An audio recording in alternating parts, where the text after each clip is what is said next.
Hello everyone, जय देवी competition classes में आप सभी लोगों का स्वागत है। तो देख लेते हैं Uttar Pradesh police, railway police force और उत्तर प्रदेश एसआई एवं रेलवे एसआई तो इत्यादि पदों में अभी भर्तियां चल रही हैं। तो आप लोग रेलवे पुलिस फोर्स में आप लोग फार्म डाल सकते हैं। तो 15 तारीख तक लास्ट डेट है इसकी। तो चलते हैं, देख लेते हैं इनसे संबंधित प्रश्न जो आप लोगों को बहुत ही महत्वपूर्ण साबित होंगे। तो चलते हैं, देख लेते हैं आज का हमारा पहला प्रश्न कौन सा बना हुआ है। आप लोग लाइक और शेयर अवश्य करते रहिएगा। तो चलते हैं, देख लेते हैं आज का पहला प्रश्न। उत्तर प्रदेश की साक्षरता दर कितनी है? तो 67.68% है। कितनी है? 67.68% है। तो व्याख्या इसकी कर लेते हैं। व्याख्या में क्या है? उत्तर प्रदेश की साक्षरता दर कितनी है तो हमने अभी देखा था, पुरुष में देख लेंगे और सर्वाधिक कहाँ है ये भी देखेंगे। तो देख लेते हैं, पुरुष साक्षरता दर 77.28% है, जबकि महिला साक्षरता दर 57.18% ही है। तो ये उत्तर प्रदेश की ये गणना है। और उत्तर प्रदेश का सर्वाधिक साक्षरता वाला जिला गौतम बुद्ध नगर है। कौन सा है? जीबीटी गौतम बुद्ध नगर हो जाता है, जिसमें 80.1% साक्षरता दर है। और न्यूनतम साक्षरता दर वाला जिला कौन सा हो जाएगा? तो ये हो जाएगा श्रावस्ती। कौन सा? न्यूनतम साक्षरता दर वाला जिला श्रावस्ती हो जाएगा। कितनी है? तो 46.7% हो जाएगी। अगला प्रश्न हमारा है, उत्तर प्रदेश राज्य शैक्षिक अनुसंधान एवं प्रशिक्षण परिषद का गठन कब किया गया था? तो ये 80 में, 81 में, 1920 में या 1936? तो इसमें से आपको देखना है। तो ये 1981 में किया गया था। कब? 1981 में। तो देख लेते हैं, उत्तर प्रदेश राज्य शैक्षिक अनुसंधान एवं प्रशिक्षण परिषद का गठन 1981 में प्रयागराज में किया गया था। कहाँ? प्रयागराज में किया गया था। माध्यमिक शिक्षा निदेशालय का गठन 1972 में, ये भी प्रयागराज में किया गया था। कहाँ? प्रयागराज में 1972 में माध्यमिक शिक्षा निदेशालय का गठन किया गया था प्रयागराज में। अगला है, उत्तर प्रदेश का पहला हिंदी पत्र। तो इसमें देखो बहुत इंपॉर्टेंट प्रश्न होगा आप लोगों के लिए। उत्तर प्रदेश का पहला हिंदी पत्र बनारस अखबार का प्रकाशन 1945 में किया गया था। अगर पूछा जाएगा उत्तर प्रदेश का पहला हिंदी पत्र कौन सा है तो बनारस अखबार हो जाएगा। और पूछा जाएगा इसका प्रकाशन कब हुआ था तो 1945 में हुआ था। कब हुआ था? 1945 में, 1845 में हुआ था। सॉरी, आप लोग माफ़ करना, 1845 में हुआ था। और उत्तर प्रदेश का पहला उर्दू पत्र तो सरदल अखबार, इसका प्रकाशन कब हुआ तो 1846 में हुआ था। कब हुआ था? 1846 में हुआ था। तो हमने देख लिए हैं। अगला प्रश्न देख लेते हैं, उत्तर प्रदेश राज्य ललित कला अकादमी का गठन कब किया गया था? ये बहुत ही महत्वपूर्ण प्रश्न है आप लोगों के लिए। तो ये राज्य ललित कला अकादमी का गठन कब किया गया था? तो 1962, 1975, 1969, 1911। तो ये कहाँ पर है? लखनऊ में है। ठीक है, कहाँ पर है? लखनऊ में है। और 1962 में इसका गठन किया गया था। किसका? राज्य ललित कला अकादमी का।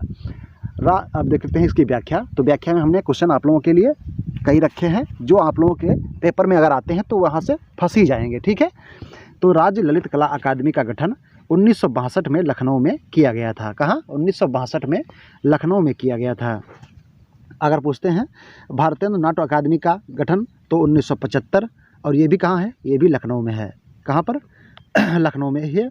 और उत्तर प्रदेश संगीत नाटक अकादमी का गठन 1969 में लखनऊ में किया गया था। कब? 1969 में। इम्पोर्टेंट प्रश्न है, भारत कला भवन का गठन 1920 में कहाँ किया गया था? तो वाराणसी में किया गया था। और भारत खंडे संगीत संस्थान का गठन 1966 में किया गया था। कहाँ? 1966 में किया गया था। तो यह है भारत खंडे संगीत संस्थान, इसका गठन कब किया गया था? 1966 में किया गया था। अगला प्रश्न देख लेंगे, निम्नलिखित में से कौन सा प्रमुख ऐतिहासिक स्थल आगरा में स्थित नहीं है? तो इसमें से कौन सा ऐतिहासिक स्थल है जो आगरा में नहीं है? अकबर का मकबरा, एतमादुद्दौला का मकबरा, लाल किला या बीरबल महल? तो बीरबल महल नहीं, यहाँ पर नहीं है। ये कहाँ है? तो ये फतेहपुर सीकरी में है। कहाँ है? फतेहपुर सीकरी में है बीरबल महल। ओके, अकबर का मकबरा, एतमादुद्दौला का मकबरा, लाल किला, ये कहाँ पर है? ये आगरा में है। बीरबल का महल ये आगरा में नहीं है। कौन सा नहीं है? तो ये बीरबल का महल जो ये कहाँ है? ये फतेहपुर सीकरी में है। कहाँ है? फतेहपुर सीकरी में हो जाता है। तो ये हमारे इम्पोर्टेंट प्रश्न आप लोगों के लिए हैं। आप लोग लाइक और शेयर अवश्य करते रहें, जिससे हमें मोटिवेशन मिलता है और हम आप लोगों के लिए नित्य प्रतिदिन ऐसे ही वीडियो अच्छे से अच्छे लाते रहेंगे। तो व्याख्या देख लेते हैं। प्रमुख स्थल, स्मारक तथा संबंधित नगर। अकबर का मकबरा कहाँ है? तो ये आगरा में है। कहाँ है? आगरा में है। एतमादुद्दौला का मकबरा आगरा। लाल किला ये भी आगरा में है। सिया संत नूरुल्ला काजी मजार कहाँ है? आगरा में है। और बीरबल का महल कहाँ पर है? ये फतेहपुर सीकरी में है। कहाँ? फतेहपुर सीकरी में है। देखिए, ये सिया संत नूरुल्ला काजी मजार है, ये आगरा में है। ये भी बहुत ही इंपॉर्टेंट प्रश्न है, ये ISPCS में पूछा जाने वाला प्रश्न है। ठीक है, ओके। तो चलते हैं, देख लेते हैं अगला प्रश्न। तो ये आगरा से 40 किलोमीटर दूर है, सिया संत नूरुल्ला काजी का मकबरा। ओके, ये बहुत ही इम्पोर्टेंट प्रश्न आप लोगों के लिए साबित होगा। अगला प्रश्न है, मध्यकाल में निर्मित मरियम महल निम्नलिखित में से कहाँ पर स्थित है? तो क्या है? मध्यकाल में निर्मित हुआ है, तो फतेहपुर सीकरी में है। कहाँ है? फतेहपुर सीकरी में है मरियम महल। तो मरियम महल कहाँ पर है? ये फतेहपुर सीकरी में है। ओके, कहाँ पर है? फतेहपुर सीकरी में है। तो इसमें ऑप्शन नंबर हमारा पहला सही हो जाता है। अब देख लेते हैं व्याख्या। तो इसकी व्याख्या है, प्रमुख स्थल संबंधित नगर। तो बुलंद दरवाज़ा फतेहपुर सीकरी। सरीन चिश्ती मकबरा ये कहाँ पर है? तो ये फतेहपुर सीकरी में है। जोधाबाई का महल ये भी फतेहपुर सीकरी है। मरियम महल फतेहपुर सीकरी। अटाला मस्जिद ये जौनपुर में है। ये प्रश्न बहुत ज़्यादा पूछा जाता है, अटाला मस्जिद वाला। ठीक है, आप लोग ध्यान रखना बिल्कुल इसको। अटाला मस्जिद जो है जौनपुर में है। ये बहुत ही बार प्रश्न पूछा गया है और हर प्रैक्टिस सेट में पूछा ही जाता है। अगला प्रश्न देखेंगे, निम्नलिखित में से कौन सा से स्थापत्य लखनऊ में स्थित नहीं है? तो इसमें से कौन सा स्थापत्य कला है जो लखनऊ में स्थित नहीं है? तो ये आपको देख के बताना है। रूमी दरवाज़ा, मोती महल, काकोरी शहीद स्थल या भारत माता मंदिर। तो भारत माता मंदिर जो है ये नहीं है, ये वाराणसी में है। कहाँ है?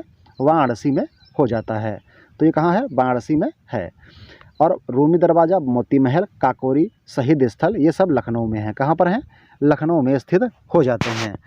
अगला प्रश्न देख लेंगे। तो देखते हैं व्याख्या। इसकी व्याख्या हो जाएगी, लखनऊ में स्थित है कौन कौन सा? तो रूमी दरवाज़ा, मोती महल और बेगम हजरत महल पार्क एवं काकोरी शहीद स्थल ये सब कहाँ पर हैं? तो ये सब लखनऊ में स्थित हैं। कौन कौन से? रूमी दरवाज़ा, मोती महल, बेगम हजरत महल पार्क एवं काकोरी शहीद स्थल ये सभी कहाँ पर हो जाते हैं? लखनऊ में स्थित हो जाते हैं। अगला प्रश्न अगला देखेंगे। अगला हमारा पॉइंट कौन सा है? तो प्रयागराज में स्थित कौन कौन से हैं? आनंद भवन, अल्फ्रेड पार्क, स्वराज भवन, अकबर का किला, अभय अक्षय वट वृक्ष और भरद्वाज आश्रम। भरद्वाज मुस्लिम का आश्रम भी यहाँ है। वाराणसी में भारत माता मंदिर, विश्वनाथ मंदिर, आलमगीर मस्जिद और धर्मराजी का स्तूप एवं चौखंडी स्तूप। ये चौखंडी स्तूप भी है, ये कहाँ है? तो ये वाराणसी में स्थित हो जाता है। तो ये आप लोगों के लिए बहुत ही इम्पोर्टेंट प्रश्न है। ये प्रश्न पूछे ही जाते हैं किसी न किसी परीक्षा में, और अगर जहाँ पर GS आता है वहाँ पर ये प्रश्न पूछे ही जाएंगे। तो आप लोग इन्हें बिल्कुल चौकन्ने मतलब सतर्कता से देखते रहें और इसे शेयर भी करते रहें भैया। भारतीय चारागाह एवं चारा अनुसंधान संस्थान कहाँ पर स्थित है? तो ये वेरी मोस्ट इम्पॉर्टेंट प्रश्न हो जाएगा आप लोगों के लिए। भारतीय चारागाह एवं चारा अनुसंधान संस्थान झांसी में है। कहाँ है? झांसी में हो जाता है। ओके, झांसी में हो जाता है। व्याख्या करते हैं। भारतीय चारागाह एवं चारा अनुसंधान संस्थान झांसी में है। न्यायिक प्रशिक्षण एवं अनुसंधान संस्थान लखनऊ में है। Indian institute of vegetable research institute ये कहाँ है? वाराणसी में हो जाता है। कहाँ? वाराणसी में। केंद्रीय बकरी अनुसंधान संस्थान मथुरा कहाँ है? मथुरा में हो जाता है। केंद्रीय बकरी अनुसंधान संस्थान ये मथुरा में हो जाता है। अगला प्रश्न देखेंगे, चलते हैं अगले प्रश्न की तरफ। तो ये आप लोगों के लिए सब इम्पोर्टेंट प्रश्न हैं, इनको आप लोग ध्यान देकर बस आप ये इतना करें, आप इस वीडियो को 2 से 3 बार देख लें, आपको ये अवश्य ही याद हो जाएंगे। मौर्यकालीन यक्ष की विशाल मूर्तियाँ निम्नलिखित में से किस स्थापना से प्राप्त होगा? मौर्यकालीन यक्ष की विशाल मूर्तियाँ किस स्थान से प्राप्त हुई हैं? तो ये मथुरा से हुई हैं। कहाँ से? मथुरा से प्राप्त हुई हैं यक्ष की मूर्तियाँ। यक्ष की मूर्तियाँ कहाँ से प्राप्त हुई हैं? तो ये मथुरा से प्राप्त हुई हैं। ऑप्शन नंबर हमारे इसमें ए सही हो जाता है। इसकी व्याख्या कर लेते हैं। तो मथुरा के निकट परखम के बड़ौदा ग्राम में मौर्यकालीन यक्ष की विशाल मूर्तियाँ प्राप्त हुई हैं। कहाँ से हुई हैं? परखम के बड़ौदा ग्राम से मौर्यकालीन यक्ष की मूर्तियाँ प्राप्त हुई हैं। अब यह मथुरा संग्रहालय में रखा गया है। यक्ष की पहचान मणिभद्र के रूप में किया गया है। इसका निर्माण कुड़िक के शिष्य गोमित्र ने कराया था। किसने? कुड़िक के शिष्य गोमित्र ने कराया था। ओके, इसका जो पहचान है किसके हुआ है? तो मणिभद्र के रूप में। अगला प्रश्न है, निम्नलिखित में से किस मूर्ति कला का विकास कनिष्क के काल में नहीं हुआ था? तो कनिष्क के काल में किस मूर्ति का विकास नहीं हुआ था? तो इसमें से हम वो देख लेंगे। तो गांधार शैली में, मथुरा शैली, अमरावती शैली या नागर शैली। तो इसमें हमारा ऑप्शन नंबर कौन सही हो जाएगा? तो इसमें हमारा ऑप्शन नंबर सही हो जाएगा कौन सा? ऑप्शन नंबर हमारा डी सही हो जाएगा। ये नहीं है नागर शैली। ठीक है, कनिष्क के काल में गांधार शैली, मथुरा शैली और अमरावती शैली ये थी। ओके, नागर शैली उस समय नहीं थी। तो इसमें हमारा जो ऑप्शन नंबर डी है ये इसमें गलत हो जाएगा। ओके, कौन सा सही हो जाएगा? ऑप्शन नंबर डी हो जाएगा। व्याख्या क्या है? मौर्योत्तर काल में विशेषकर कनिष्क के शासनकाल में भारत में मूर्तिकला की 3 विशिष्ट शैलियों का विकास हुआ। गांधार शैली, मथुरा शैली और अमरावती शैली। ओके, अगला प्रश्न देखते हैं। बुद्ध की प्रथम मूर्ति का निर्माण निम्नलिखित में से किस शैली में किया गया था? तो गांधार शैली, मथुरा शैली, अमरावती शैली और नागर शैली। तो आप जानते हैं तो बताएं, इसमें से हमारा कौन सा प्रश्न या कौन सा ऑप्शन इसमें हमारा सही हो जाएगा? तो ये आपको देख के बताना है। आप देखें और बताएं कि इसमें हमारा कौन सा ऑप्शन सही है। तो बुद्ध की प्रथम मूर्ति का निर्माण निम्नलिखित में से किस शैली में किया गया था? तो जल्दी करें, देखते हैं सबसे पहले इसका जवाब कौन देता है। अगर आपको पता है तो आप बताएं और हमारे इस सेशन को लाइक और शेयर अवश्य करते रहें, जिससे हमें मोटिवेशन प्राप्त हो।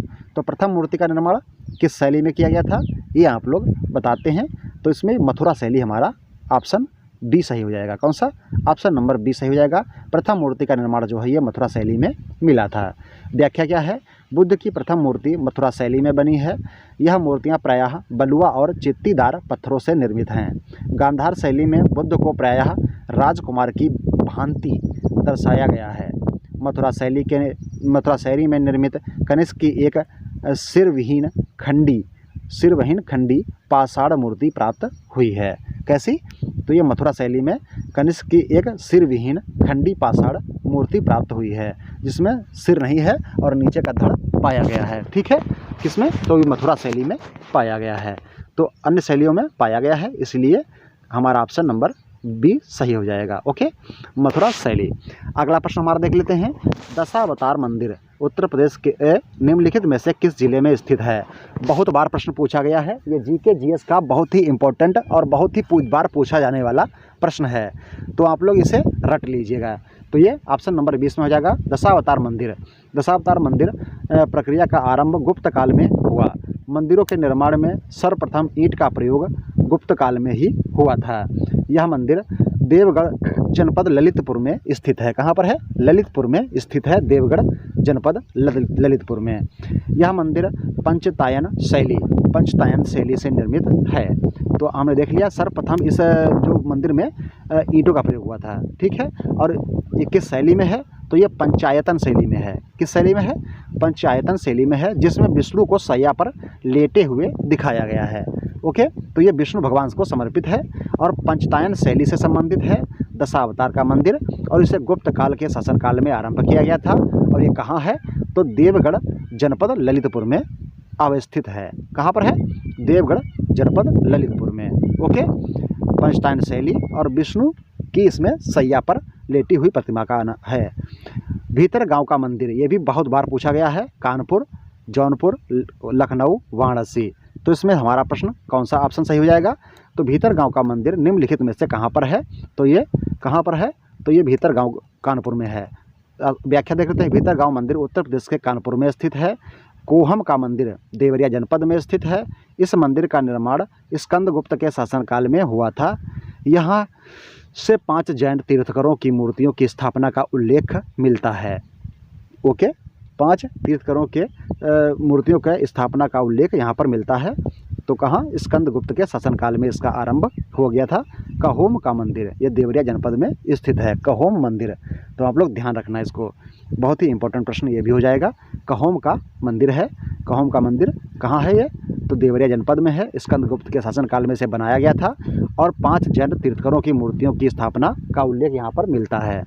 अगला प्रश्न है अटाला मस्जिद, बहुत बार प्रश्न पूछा गया है, का मंदिर निम्नलिखित में से किसके द्वारा किया गया था? तो ये इब्राहिम हसीम सरकी, हुसैन शाह, मोहम्मद शाह और नासिरुद्दीन मोहम्मद शाह। तो ये आपको देख के बताना है। तो ये किस शैली में बना हुआ है, तो ये आपको बताना है। तो आप देखें और बताएं ये किस शैली में बना हुआ है। तो इब्राहिम शाह सरकी के द्वारा ये बनाया गया है अटाला मस्जिद। किसके द्वारा? अटाला मस्जिद ये बनाया गया है इब्राहिम शाही सरकी के द्वारा। व्याख्या है सरकी स्थापत्य शैली, ये सरकी स्थापत्य शैली ही है। अटाला मस्जिद एवं झांझीरी मस्जिद इब्राहिम सरकी द्वारा बनाया गया। जामी मस्जिद हुसैन शाह और लाल दरवाज़ा मस्जिद मोहम्मद शाह के द्वारा बनवाया गया था। ओके, लाल दरवाज़ा मोहम्मद शाह के द्वारा बनवाया गया था। नवाब शुजाउद्दौला की बेगम का प्रसिद्ध मकबरा, बहू बेगम का मकबरा निम्नलिखित में से किस स्थान पर अवस्थित है? मिर्ज़ापुर, ललितपुर, प्रयागराज, फैजाबाद। तो ये बहुत ही महत्वपूर्ण है। नवाब शुजाउद्दौला की बेगम का मकबरा, बहू बेगम का मकबरा कहाँ पर बनवाया गया था? तो ये आपको बताना है। तो इसमें फैजाबाद हमारा ऑप्शन नंबर डी सही हो जाएगा। फैजाबाद हमारा ऑप्शन नंबर डी इसमें सही हो जाएगा। चलते हैं, देख लेते हैं इसकी व्याख्या। तो व्याख्या की तरफ चलते हैं। इसमें हमारा ऑप्शन नंबर डी सही हो जाएगा, हमने देख लिया है। तो ऑप्शन नंबर डी इसमें हमारा सही है। व्याख्या है नवाब शुजाउद्दौला की बेगम रानी ब्रैड बेगम उन्मातुज जोहरा बानो, क्या है? रानी ब्रैड बेगम उन्मातुज जोहरा बानो बहू बेगम का मकबरा फैजाबाद अयोध्या में स्थित है। कहाँ पर? अयोध्या में स्थित है। तो हमने देख लिया है कहाँ पर है, अयोध्या में स्थित है। गुलाब बाड़ी और कनक भवन ये भी अयोध्या में स्थित हैं। कहाँ पर? अयोध्या में है। विंध्यवासिनी मंदिर और चुनार किला ये मिर्ज़ापुर में है। और दशावतार मंदिर ये हमने देखा था पीछे, ललितपुर में अवस्थित है। अगला प्रश्न देख लेते हैं, भारत कला भवन संग्रहालय कहाँ पर स्थित है? तो हम पीछे देख चुके हैं, तो आप लोगों को देख के बताना है भारत कला भवन संग्रहालय कहाँ पर स्थित है? आगरा, इलाहाबाद, वाराणसी, लखनऊ। तो आप लोग ऑप्शन बताएं, इसमें से ऑप्शन नंबर हमारा सी सही है, वाराणसी में है। व्याख्या देखते हैं, भारत कला भवन संग्रहालय वाराणसी में स्थित है। 1920 में राय कृष्ण द्वारा इसकी स्थापना की गई थी। कहाँ पर है ये? तो भारत कला भवन वाराणसी में है और राय कृष्ण के द्वारा 1920 में इसकी स्थापना की गई थी।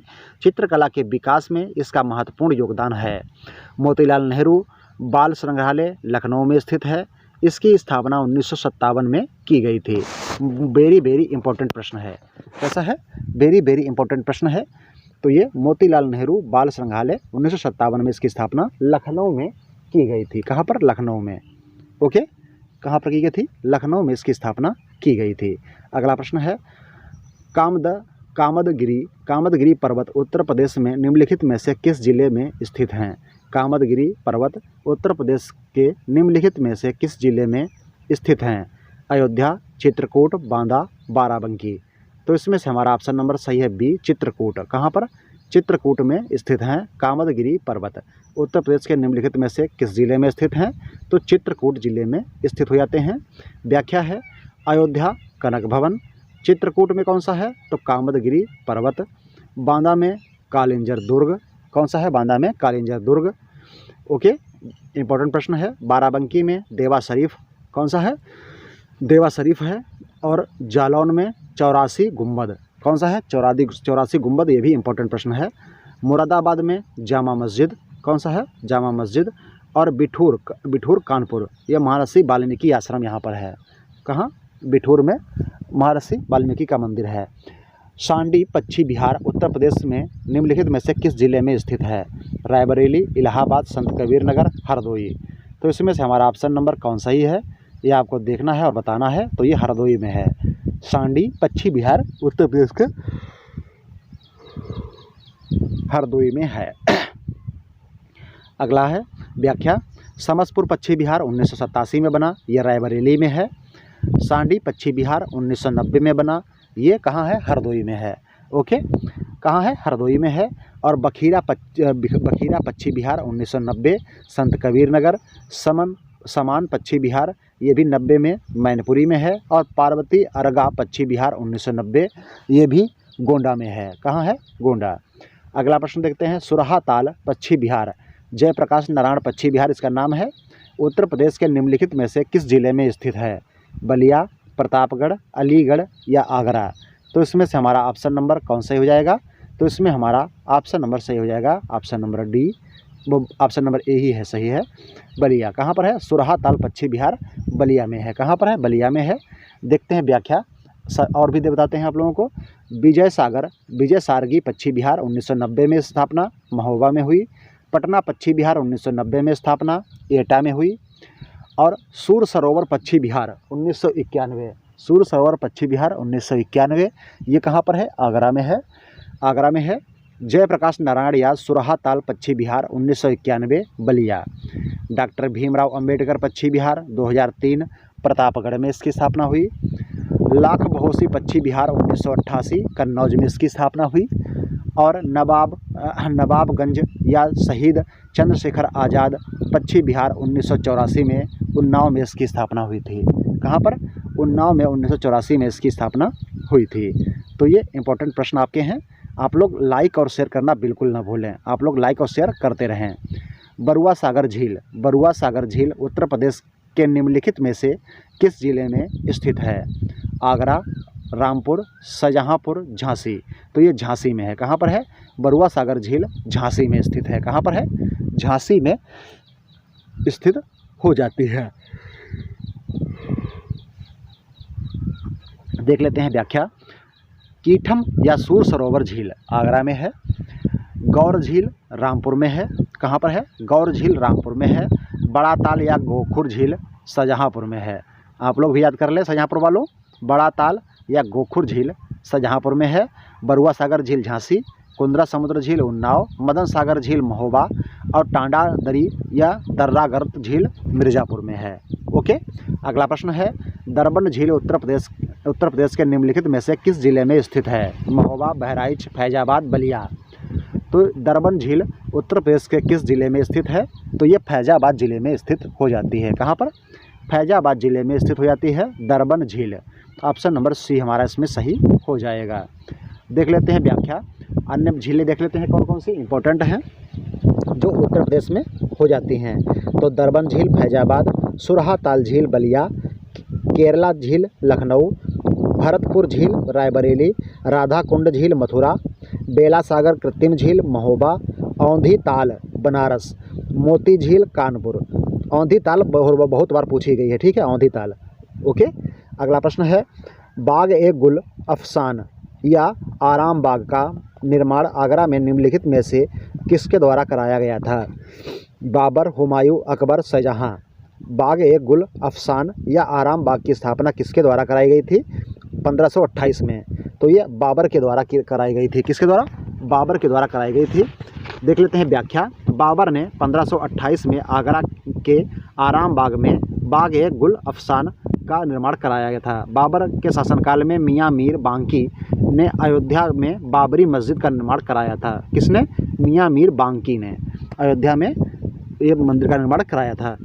फिर कहा, इलाहाबाद के किले का निर्माण अकबर द्वारा कब कराया गया था?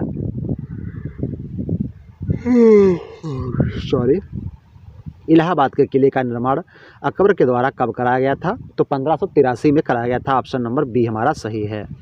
व्याख्या है, आगरा का किला 1566 ईस्वी में वास्तुकार कासिम खां, वास्तुकार कौन थे? कासिम खां थे, के नेतृत्व में अकबर द्वारा आगरा के किले का निर्माण आरंभ किया गया।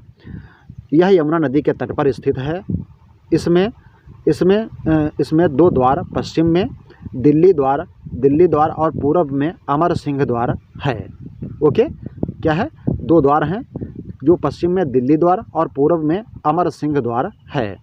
इलाहाबाद का किला आगरा के किले के निर्माण के बाद 1883 ईस्वी में अकबर ने इसका निर्माण कराया था। कौन सा? इलाहाबाद के किले का।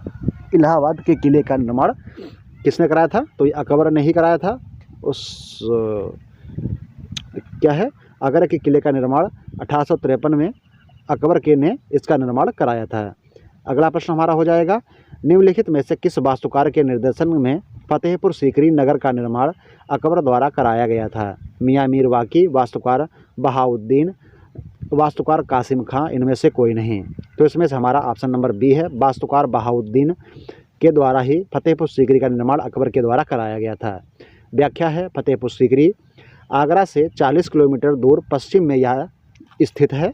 शेख सलीम के सम्मान में सीकरी के नाम से इसका निर्माण अकबर द्वारा किया गया था। किसके द्वारा? शेख सलीम चिश्ती। ओके, ये चिश्ती का यहाँ पर मकबरा भी है। शेख सलीम चिश्ती का मकबरा भी कहाँ है? फतेहपुर सीकरी में है। अकबर ने अपने गुजरात विजय के बाद इसका नाम बदलकर फतेहपुर सीकरी किया।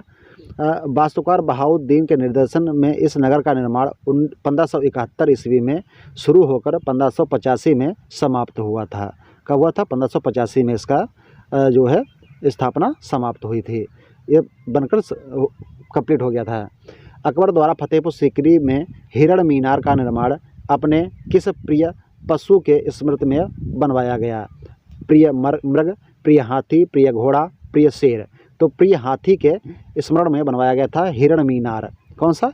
हिरण मीनार बनवाया गया था। ये अकबर का प्रिय पशु था। कौन सा? प्रिय हाथी, हिरण मीनार। ओके, अकबर द्वारा अपने प्रिय हाथी हिरण के स्मृति में फतेहपुर सीकरी में हिरण मीनार का निर्माण किया गया था, जोधाबाई महल में। ओके, निम्नलिखित में से किस इमारत में पहली बार पितृदूरा शैली का निर्माण किया गया था? अकबर का मकबरा, एतमादुद्दौला का मकबरा, मरियम का महल या मोती महल। तो इसमें से हमारा ऑप्शन नंबर कौन सही हो जाएगा? तो इसमें हमारा ऑप्शन नंबर सही हो जाएगा कौन सा? ये कौन सा है? पितृदूरा शैली। कौन सी शैली है? पितृदूरा शैली है, एतमादुद्दौला का मकबरा, इसमें इसका निर्माण किया गया था। एतमादुद्दौला के मकबरा में। एतमादुद्दौला का मकबरा शाहजहाँ के शासनकाल में इसका निर्माण नूरजहाँ ने 1626 ईस्वी में अपने पिता एतमादुद्दौला मिर्जा ग्यास बेग की कब्र पर कराया गया था। इसका मुगल काल में पूर्ण संगमरमर से निर्मित यह इमारत थी। पहली बार पच्चीकारी या पितृदूरा शैली में इसका प्रयोग किया गया था। पूर्ण संगमरमर से बना हुआ था ये। किससे?